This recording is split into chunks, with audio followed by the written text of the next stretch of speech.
సాధారణంగా సెలబ్రిటీలు తమ సంపాదనను పేదల కోసం ఖర్చు చేయాల్సిన అవసరం లేదు.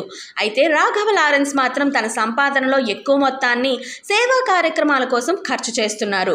ప్రభుత్వాలు కూడా చేయలేని సాయం చేస్తూ ప్రశంసలు అందుకుంటున్నారు.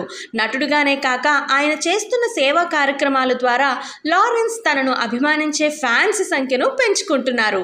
స్వయం కృషితో ఎదిగిన లారెన్స్ నిన్న కార్మికుల దినోత్సవం సందర్భంగా 10 ట్రాక్టర్లను రైతులకు అందజేసి వార్తల్లో నిలిచారు. ఇందుకు సంబంధించిన వీడియోను ఆయన సోషల్ మీడియా వేదికగా పంచుకోగా ఆ వీడియో వైరల్ అవుతోంది.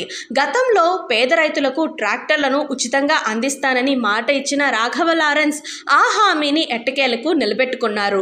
దివ్యాంగులకు ద్విచక్ర వాహనాలు పంపిణీ చేసిన లారెన్స్ కొన్ని రోజుల గ్యాప్లోనే ఉచితంగా ట్రాక్టర్లను పంచారు. ఈ సేవా కార్యక్రమాల కోసం కోట్ల రూపాయలు ఖర్చు అవుతున్న లారెన్స్ మాత్రం డబ్బు కంటే పేద ప్రజలకు, వికలాంగులకు, అనాథలకు, కష్టాల్లో ఉన్నవారికి సహాయం చేయడమే ముఖ్యమని భావిస్తున్నారు. కష్టాల్లో ఉన్న రైతులకు ఆనందాన్ని, మద్దతును అందజేద్దామని లారెన్స్ చెబుతున్నారు.